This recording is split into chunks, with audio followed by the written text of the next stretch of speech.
વાવ જિલ્લાના થરાદ તાલુકાના ડેડુડી અને ડેડુવા ગામના યુવક યુવતીને એકબીજાના પ્રેમમાં હતા અને આ યુવક યુવતી ઘરેથી ફરાર થયા હતા। જોકે ફરાર થયા બાદ પોલીસ મથકે ફરિયાદ નોંધાણી અને આ જ ફરિયાદને લઈને પોલીસ દ્વારા 5 આરોપીઓની ધરપકડ કરવામાં આવી અને ધરપકડ કર્યા બાદ પોલીસે શું કાર્યવાહી કરી તેની વિગતે ચર્ચા આ વિડીયોમાં કરવી છે।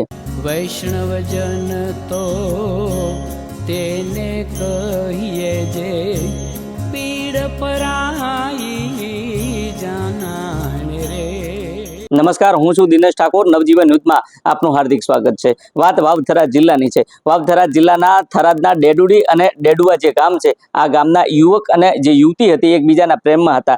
જો કે જે યુવતી હતી આ યુવતી લાખણી ખાતે પહોંચી હતી અને આ યુવકને ફોન કર્યો હતો। જો કે યુવક આ લાખણી પહોંચે છે અને લાખણીથી આ બંને ફરાર થયા અને ફરાર થયા બાદ રાજસ્થાનમાં જઈ મૈત્રી કરાર કર્યો અને મૈત્રી કરાર કર્યા બાદ રાજસ્થાનથી મધ્યપ્રદેશ અને મધ્યપ્રદેશથી અમદાવાદ છેલ્લા 1 મહિનાથી પોતાના પરિવારથી નાસ્તા ફરતા હતા। જો કે અમદાવાદ ખાતે આ બંને એક દવાની ફેક્ટરીમાં કામ કરી પોતાનું ગુજરાન ચલાવતા હતા। જો કે પોલીસ મથકે આ યુવતી ગુમ થયાની ફરિયાદ નોંધવામાં આવે છે અને આ જ ફરિયાદને લઈને પોલીસ અને જે યુવતીનો પરિવાર છે આ પરિવાર બંનેની શોધખોળમાં હતો અને આખરે યુવતીના પરિવારને જાણ થાય છે કે આ બંને અમદાવાદ છે। જો કે અમદાવાદની જાણ થતાની સાથે યુવતીના જે સગા સંબંધીઓ છે તેના પરિવારજનો છે અમદાવાદ ખાતે પહોંચે છે અને બંધ રૂમમાંથી બંનેને પકડી પાડવામાં આવે છે અને અલગ અલગ ગાડીમાં બેસાડી તેમને ત્યાંથી લઈ જવામાં આવે છે। જો કે જે કલોલ હતું આ કલોલ નજીક જે યુવક હતો આ યુવકને ત્યાં એક ખેતરમાં લઈ જઈ તેને મારવામાં આવે છે, તેને ઈજાઓ પહોંચાડવામાં આવે છે।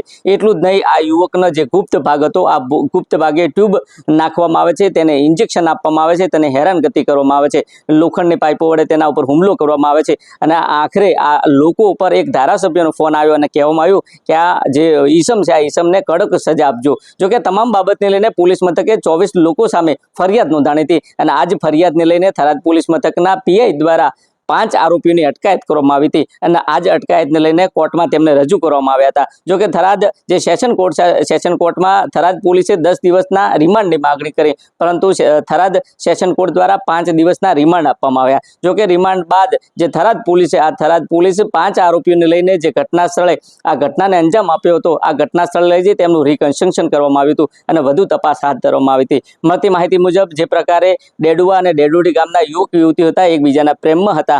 જો કે લાખણીથી ફરાર થયા અને ફરાર થયા બાદ રાજસ્થાન અને રાજસ્થાનથી અમદાવાદ પહોંચે છે। જો કે પરિવારને જાણ થાય છે અને પરિવારની જાણ થતાની સાથે બંનેને ત્યાંથી લઈ જવામાં આવે છે અને આ યુવકને કલોલ નજીક એક ખેતરમાં લઈ જઈ તેને ઢોર મારવામાં આવે છે। એટલું જ નહીં, તેનો જે ગુપ્ત ભાગ છે આ ગુપ્ત ભાગે જે ટ્યુબ ગાળવામાં આવે છે ને એટલું જ નહીં, જે ગુપ્ત ભાગે ઇન્જેક્શન સોયો ઘુસાડવામાં આવે છે, અમાનવીય કૃત્ય કરવામાં આવે છે અને આખરે થરાદ પોલીસ મથકે ફરિયાદ નોંધવામાં આવે છે અને આ જ ફરિયાદને લઈને પોલીસ દ્વારા આરોપીઓની અટકાયત કરવાના પગલાં ભરવામાં આવે છે અને આખરે થરાદ પોલીસ દ્વારા 5 આરોપીઓની અટકાયત કરવામાં આવી અને આ 5 આરોપીની અટકાયત બાદ તેમને કોર્ટમાં રજૂ કરવામાં આવ્યા અને રજૂ કર્યા બાદ કોર્ટ દ્વારા 5 દિવસના રિમાન્ડ આપવામાં આવ્યા। જો કે રિમાન્ડ બાદ આ જે સમગ્ર ઘટના છે આ ઘટનાને કેટલા લોકો સંડોવાયેલા છે, કઈ રીતના ઘટનાને અંજામ આપ્યો હતો તેને લઈને પોલીસ દ્વારા ઘટના સ્થળે લઈ જઈ આ જે આરોપી હતા આરોપીઓનું રિકન્સ્ટ્રક્શન કરવામાં આવ્યું। જો કે આ તમામ બાબતને લઈને થરાદ પોલીસ મથકના પીઆઈનો મેં ટેલિફોનિક સંપર્ક કર્યો ત્યારે થરાદ પોલીસ મથકના પીઆઈ કહ્યું કે જે પ્રકારે આ ઘટનાને અંજામ આપ્યો છે ને આ અંજામને લઈને જે 12 નામજોગ અને અન્ય જે અજાણ્યા 12 શખ્સો હતા એટલે ટોટલ 24 લોકો સામે ફરિયાદ નોંધાણી હતી અને આ જ ફરિયાદને લઈને પોલીસ દ્વારા અલગ અલગ ટીમો બનાવવામાં આવી હતી અને આ જ ટીમોને લઈને 5 લોકોની ધરપકડ કરવામાં આવી છે અને કોર્ટમાં રજૂ કરી તેમને રિમાન્ડ મેળવવામાં આવ્યા હતા અને જે આ સમગ્ર જે મામલો હતો આ મામલો ક્યાંથી થયો હતો,